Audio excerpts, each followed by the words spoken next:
Hello, New York Giants fans, and welcome to a new edition of the Valentine's Views podcast here on YouTube. Please like, share, and subscribe to support the channel. Saw a post the other day, I believe it was from Bleacher Report, and it listed the New York Giants as having one of the 5 worst rosters in the NFL heading into the 2025 season. Listen, I don't study the other teams in the NFL the way that I study the New York Giants, the way that I follow the New York Giants. Obviously, I make my living, writing every day about the Giants. So I don't claim to know the rosters of the other teams around the league the way that I know the New York Giants roster. So I can't tell you where the Giants roster ranks among the other 31 teams in the NFL. What I can tell you is that I believe strongly that the roster that the Giants will enter 2025 with is better than the roster that they finished 2024 with, better than the roster they had most of the 2024 season.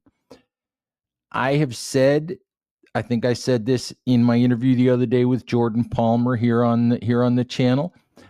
I have said that I think as of right now, to me, this looks like the best roster of the Joe Shane, Brian Daboll era. So what I thought we would do is go through the roster, and I think we'll do this in 2 parts. I think today we will do offense, and maybe Tuesday or Wednesday, we will do defense. And my next show, what we're going to do is we'll go position by position.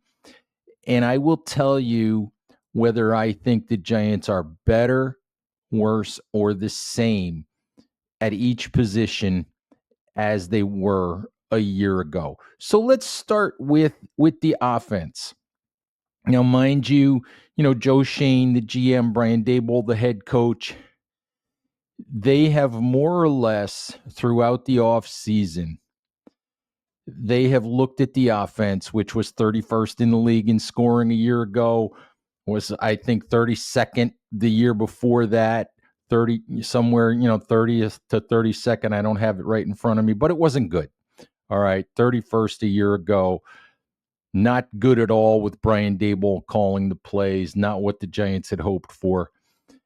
And in large part, the only major change that the Giants made on the offensive side of the ball, the only major change they've made has been at the quarterback position. So let's start there.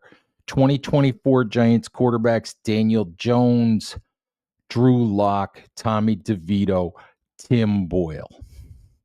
2025 class: Russell Wilson, Jameis Winston, Jackson Dart, Tommy DeVito as QB4, and fighting tooth and nail, once we get to training camp, fighting tooth and nail to stay on the roster and probably on the practice squad.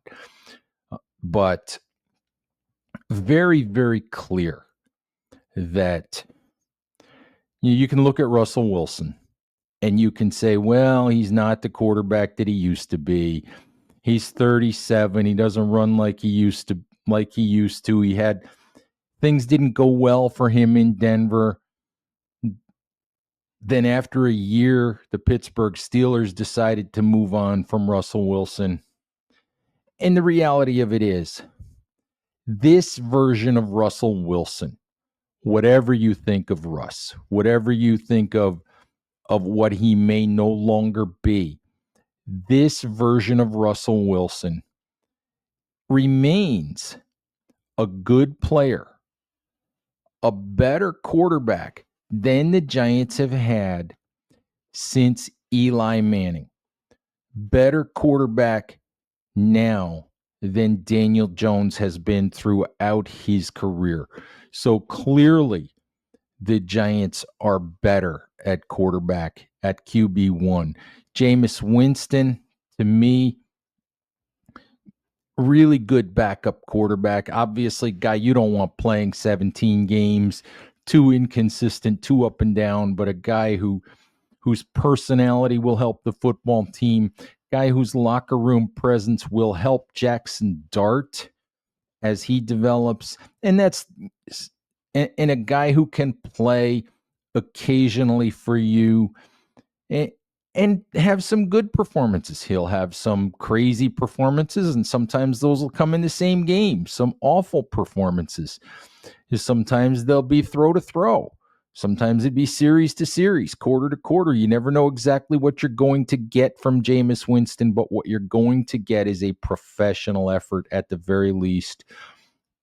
You're going to get a guy that's a professional in the locker room and a guy who helps the football team overall. And then, of course, you have Jackson Dart, 25th overall pick in the draft, guy that the Giants hope by 2026 will be their full-time starting quarterback. The Giants haven't had that. They've talked about that for years now, ever since Joe Shane and Brian Daboll came on board in 2022. There's been talk about, well, who's the replacement for Daniel Jones? When are the Giants going to put somebody in place? And they have done that now. And all signs so far, we've only seen rookie minicamp. We've seen a handful of interviews. It's easy to get excited. It's easy to get overexcited. It's easy to overreact. But what we've seen so far from Dart and from his relationship to this point with Brian Daboll, it's all positive. It's all good. So clearly, when you come to simply rating the quarterback position, quarterback is better for the New York Giants in 2025 than it's been in quite a while. Now, can the Giants, with really just a quarterback improvement, at least on paper, can the Giants take the 31st ranked offense a year ago, offense that scored 15 points a game, and get to, 22, 23 points a game? I think it was 16 points a game, 16.1 that the Giants scored last year as I look at it. Can they get to 23? Can they add 7 points? If they can get there, then you're talking about giving yourself a chance to win almost every single week. If you can average 22, 23, 24 points, that's middle of the pack in the NFL and should put you in position to at least have an opportunity in nearly every football game that you play. So clearly, let's mark quarterback down in the better category. So that's a 1 out of 5 positions on offense that we will look at. We will say better.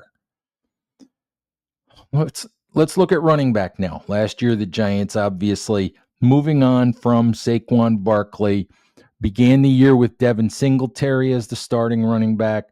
Eventually, Tyrone Tracy, 5th round pick, out of Purdue, took over that role.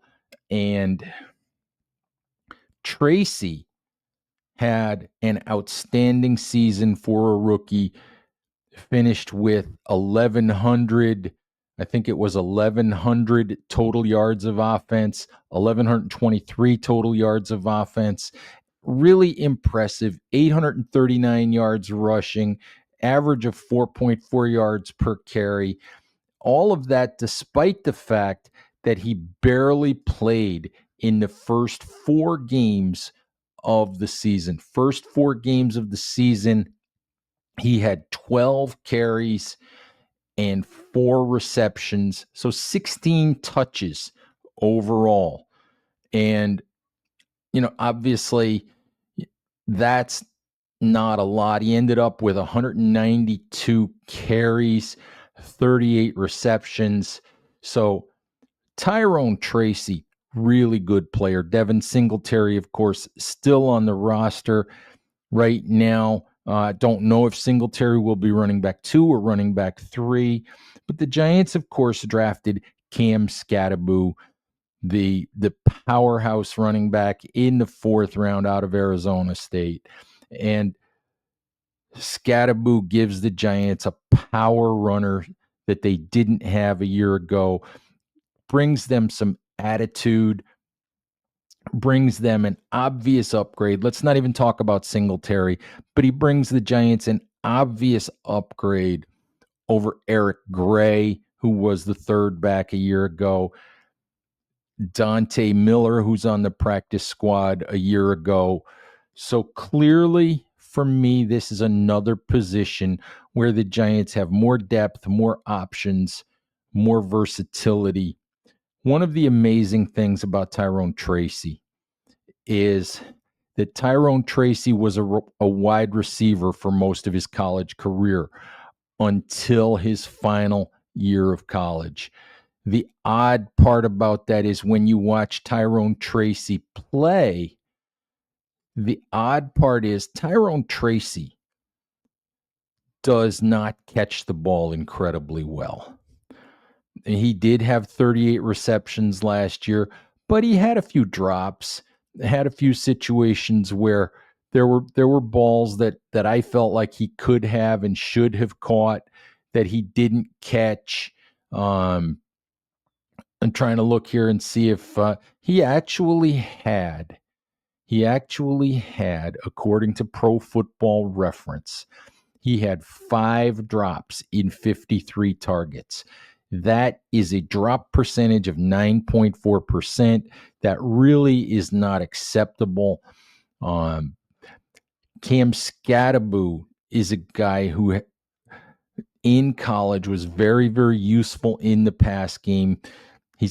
He can block. He can catch the ball out of the backfield. Cam Scattaboo might end up as the third down back, as the passing down back. He, in addition to, to taking some carries, on early downs as well. But Scattaboo could easily wind up as the third down back. Now, that's a role that Eric Gray played last year, and Gray had some good moments, particularly in the screen game. But Scattaboo, as I said earlier, big upgrade over Eric Gray, who's had a lot of ball security issues in his first couple of seasons with the Giants and really just is not an explosive guy, not a big playmaker. So here again, I would call running back better with the Giants than it was a year ago. So let's move on to the tight end position. And really, the tight end position, the Giants added Thomas Fidone II in the 7th round. But right now, you're looking at Theo Johnson, 4th round pick a year ago. You're looking at Chris Manhertz, 10, 11-year veteran, blocking tight end, class guy, locker room leader, great guy to have on a team, hardly ever going to catch the ball, but is going to do his job, going to do all the grunt work, going to do what you need him to do. And as I said, be a leader for a younger group in the locker room. You also have Daniel Bellinger, and I get a lot of comments from Giants fans about Bellinger. And listen, I agree with the sentiment that Daniel Bellinger is perhaps underutilized and underappreciated by the Giants. Pretty decent blocker, a guy who almost never drops the football, really good security blanket, for a quarterback as a receiver in the short areas of the field. At the end of his career, Jason Witten of the Dallas Cowboys was a guy who really didn't threaten anybody down the field, didn't make any big, long plays, but what you threw him, he caught. What you threw him didn't hit the ground. And for me, I'm not saying that Bellinger is or ever will be Jason Witten, but Daniel Bellinger is a guy, when you throw him the football, he catches it. It might not be dynamic. It might not be for a big play down the field. But if you need to dump the ball off to him, if you need a short yardage play, if you need a first down, if you need a red zone threat, Bellinger can be that guy. I'm not sure that this Giants coaching staff really appreciates Daniel Bellinger's game, really looks at Daniel Bellinger as a guy with upside, but Bellinger is a useful player. And and I do think at times he has been underutilized. That started, when the Giants traded for Darren Waller in 2023, and Bellinger sort of got pushed to the back burner. Last year, he kind of got pushed to the back burner because when they drafted Theo Johnson in the fourth round, they loved the upside, they loved the athleticism, and they pushed Theo Johnson into the starting lineup right away.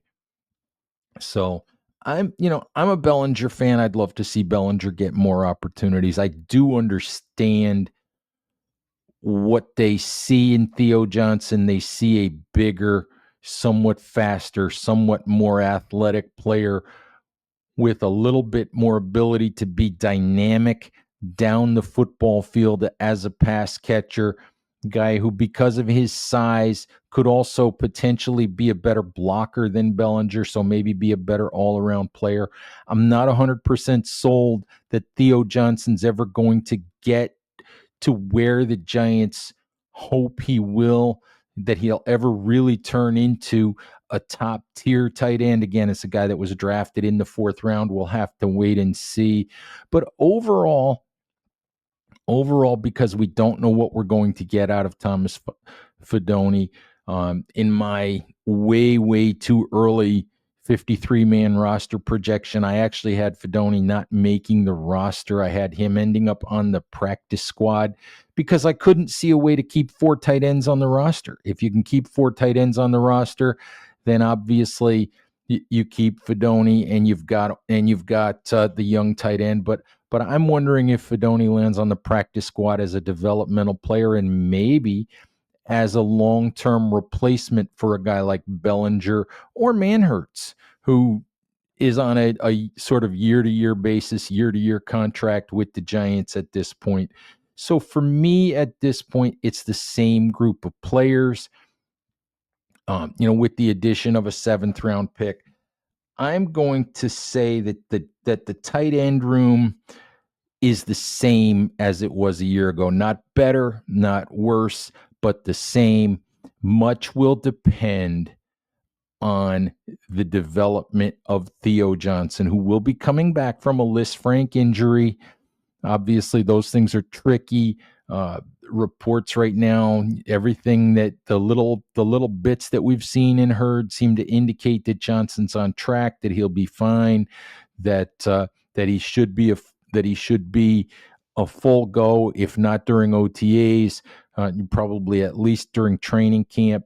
We'll have to wait and see. But obviously, that's a question until we actually see it. But I will call the tight end position the same as it was a year ago. Now let's talk about wide receiver. Obviously, the Giants have Malik Neighbors heading into his second year. Star wide receiver, guy who should only get better, especially with better quarterback play, with better players getting him the football. It's going to be interesting as we go forward with the Giants to see how forget the Russell Wilson Malik Neighbors connection. It's the Jackson Dart Malik Neighbors connection that is really important for the future of the Giants. So we'll see how that develops. But so at wide receiver, you're obviously led by Malik Neighbors, who was phenomenal as a rookie and should continue to get better.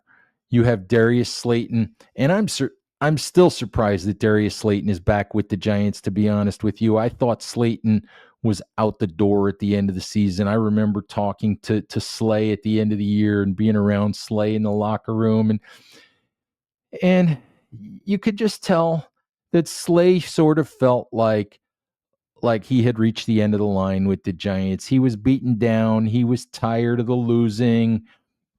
He was kind of, the Giants had just moved on from Daniel Jones, who was his quarterback, who came in with Slayton in the draft, guy that Slayton spent a lot of time and energy defending over the years. So Slay was a little bit beaten down, But in the end, the Giants made him a nice enough contract offer. In the end, Slay somewhat surprisingly decided to remain with the Giants. So the Giants have technically their wide receiver 2.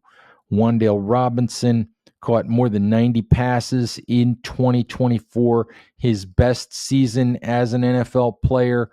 Still not in that situation where he's been the dynamic sort of playmaker that the Giants had envisioned when they drafted him in 2022, but a dependable slot guy, a guy who can churn out the first downs as a wide receiver. Caught 36 of his 93 receptions a year ago went for first downs. But the problem with the problem with Wan'Dale is that you've just got to get more out of him in terms of yards per catch. And that just hasn't been there yet. And I don't know if Wan'Dale is just not the guy, that the dynamic sort of, game-breaking player that the Giants envisioned when they drafted him, or if some of that's quarterback play. But Wan'Dale averaged 7.5 yards a catch last year, has an 8.2 yards per catch average over his 3-year career. And honestly, that's just not enough. That's just not enough. You've got to get more out of that position. Jalen Hyatt, of course, as wide receiver 4, has been a disappointment over his first 2 years. Giants brought in Lil Jordan Humphrey. They brought in Zach Pascal as veteran free agents to compete for spots. They didn't draft anybody, but they brought in, I think, 5 undrafted free agents to compete for roster spots. There's still a lot of speculation out there that Gabe Davis, who was with Brian Daboll and Joe Shane in Buffalo, was drafted, when both of those guys were there, had a couple of good years, with Brian Daboll calling plays in Buffalo, recently released after a rough year and after suffering a torn meniscus in Jacksonville. A lot of speculation that the Giants might bring Davis in. And I don't have a problem with that if they do. I really don't. Davis could challenge Jalen Hyatt for wide receiver 4, if not, outright be the guy who's wide receiver 4 the minute that he walks in the door for the Giants. I wonder sometimes. You can picture Jalen Hyatt catching some of those moon balls from Russell Wilson, those deep shots that Wilson is known for. But I also wonder sometimes if Jalen Hyatt's not going to be on the roster bubble for the Giants this coming season as well. But we will see.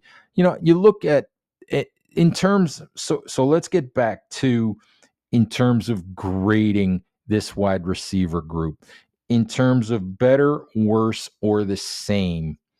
On paper, it's the same because, around the margins, Lil Jordan Humphrey's a guy that had a pretty decent year in Denver last year. He's a big body, 6'4", 225, guy who can do some blocking for you on the edge.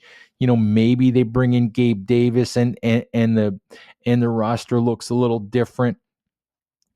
This is a group that maybe on paper is the same, but you hope to get better from. You hope to get more big plays from Malik Neighbors.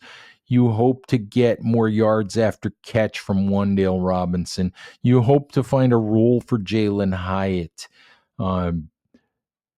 Quarterback play is what I'm trying to say. Quarterback play might make this group better, might make this group more productive. Just in terms of grade, though, in terms of personnel, in terms of what they're bringing to training camp, I will call the wide receiver group the same. And that's not a terrible thing because I do think there is plenty of room for more production with improved, more consistent quarterback play. Now, finally, let's talk about the offensive line. And before we get deep into personnel, I still get a lot of questions to the Big Blue View mailbag. I still get a lot of comments on posts at Big Blue View about how bad the offensive line is and how they've never fixed it and it's never been any good. And no matter what they do, it's the offensive line stinks. And I'm going to push back on the fact that the offensive line stinks. The offensive line through 6 or 7 games last year, however many games Andrew Thomas played, I think it was 6 or 7, before he suffered his Lisfranc injury and was out for the season. The offensive line with Andrew Thomas at left tackle, John Runyon at left guard, John Michael Schmitz at center, Greg Van Roten at right guard, and Jermaine Illuminor at right tackle. The offensive line was fine. It was not top tier in the NFL. It wasn't bottom tier in the NFL. It was middle of the road, middle of the pack. It was decent. It was average. And the reality of it is, it's been a long time since the Giants' offensive line was average. It's been a long time since it was that good.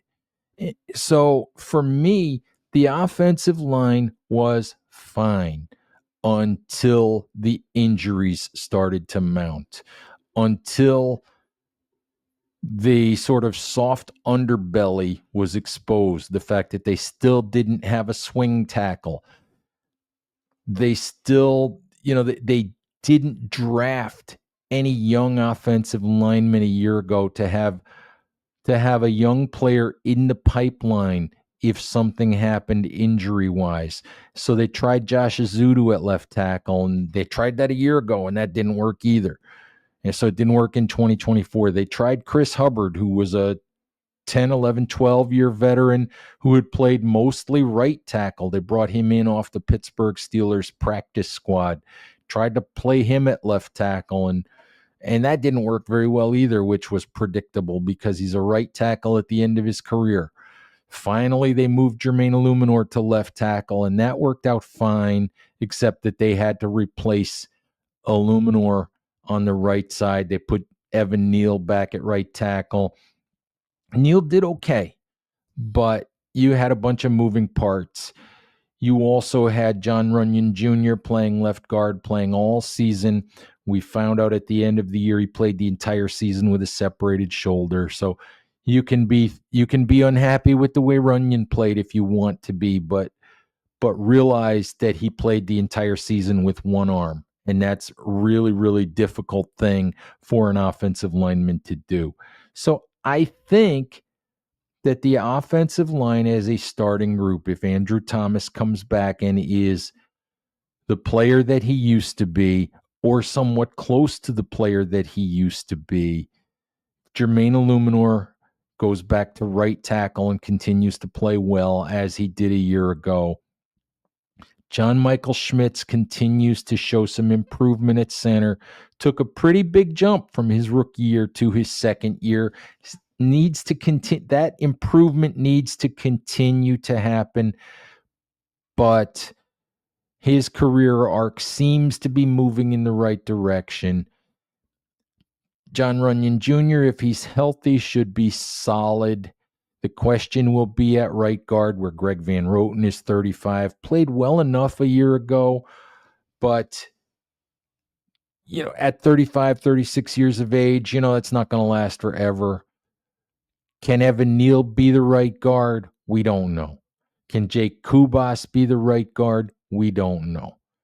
But the Giants also drafted Marcus Bowe in the 5th round, guy who they were surprised to see fall that far in the draft, guy they had considered in round 4, and were happy to find still there in round 5. Bowe could end up, I think the Giants are going to begin by using him at right tackle. He could end up competing inside at guard as well. We'll see how that right guard spot, we'll see how that plays out. But you talk about improving around the margins. The Giants brought in James Hudson III from the Cleveland Browns in free agency as a swing tackle. This is a guy that's played both positions left and right tackle in the NFL. So you shouldn't have to see Josh Azudu playing tackle in 2024 at all. You have Marcus Bowe as a possibility at tackle. You have him as a possibility inside. So for me, I would say the offensive line, which was fine a year ago, as long as the starters were on the field, I would classify the offensive line as better, slightly better, but still better because it's been improved around the margins. Because you should have Andrew Thomas and John Runyon Jr. healthy, or you will at least at the beginning of the year, because you have an actual swing tackle on the roster in James Hudson, and you have a second one in Stone Forsythe, who was signed away from the Seattle Seahawks as well to compete for a roster spot. You have a young, versatile player in Marcus Bowe who could help you at any of the five positions on the offensive line. And I don't know if he'll wind up as a starter in 2025, but I think by 2026, he will have settled into a starting role somewhere on this offensive line. And I do think he will help the offensive line in 2025 in some capacity as well. So I would classify the offensive line as better somewhat, simply because around the margins, around the edges, there are better options in the event of injury. And there's some young talent in Marcus Bowe and perhaps even in Jake Kubas, who had his moments last year as an undrafted free agent out of North Dakota State. So sum it all up, look at the offense. Obviously, you know, most of it comes down to quarterback play, and can the improvement at quarterback be enough to get the Giants another 6-7 points a game, get them, from bottom of the league to middle of the pack. But I look at quarterback as better, offensive line as better, running back as better, wide receiver and tight end as the same as they were a year ago. So 3 out of 5 positions where I feel like the Giants are better on offense, 2 positions where I feel like they're the same, and no place on the offensive side of the ball where I feel like they've gone backwards. So for me, it should be a better year offensively for the Giants. How much we will find out in a few months when the season starts. But for now, that's my look at the Giants position by position on the offensive side of the ball. Perhaps on Wednesday, we'll do the defensive side of the ball. So come on back for that. As always, Giants fans, thank you for watching. Please stay safe out there. Take care of each other, and we'll talk to you soon. Bye-bye.